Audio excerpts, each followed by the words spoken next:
Dopo la ricetta della schiacciata all'uva toscana, qualcuno di voi mi ha scritto in privato perché voleva sapere i dosaggi nella versione senza glutine. Allora a quel punto mi sono messa a sperimentare perché vi voglio dare i dosaggi giusti e quindi oggi vi mostrerò come preparare la schiacciata all'uva toscana nella versione senza glutine.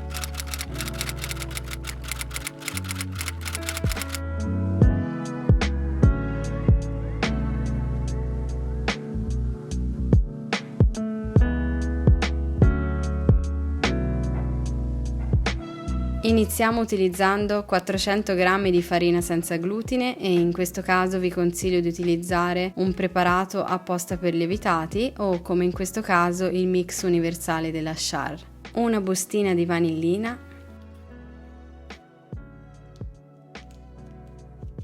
e mescoliamo. Poi spezzettiamo 5 g di lievito di birra fresco. Ci aggiungiamo 320 g di acqua tiepida, 25 g di zucchero e mescoliamo con una frusta affinché il lievito si sciolga bene. E una volta che si sarà sciolto il tutto, versiamo in ciotola. Diamo una mescolata e poi aggiungiamo 40 g di olio di semi di girasole. Diamo un'altra mescolata veloce e poi aggiungiamo 7 g di sale.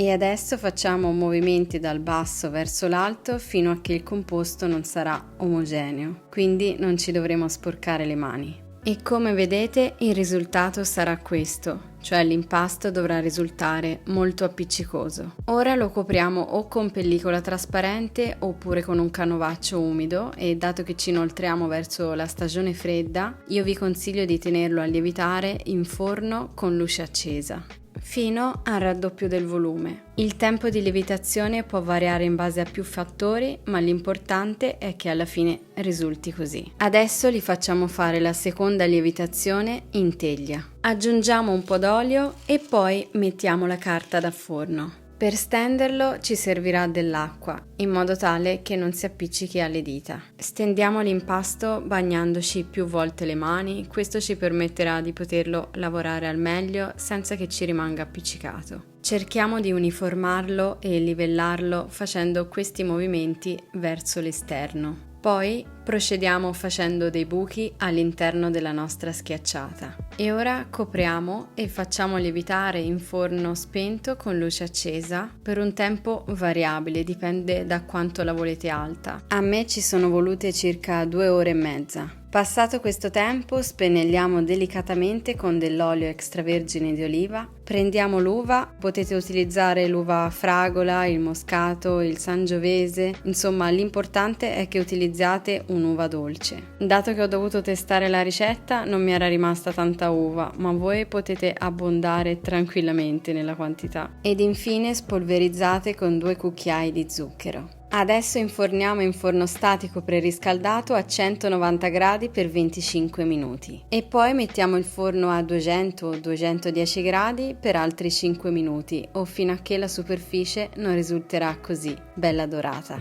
E adesso non ci resta che gustarla.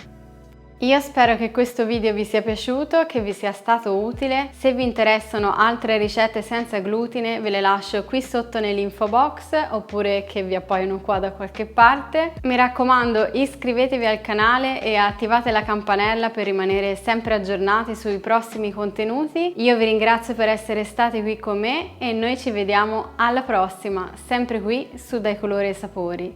Ciao!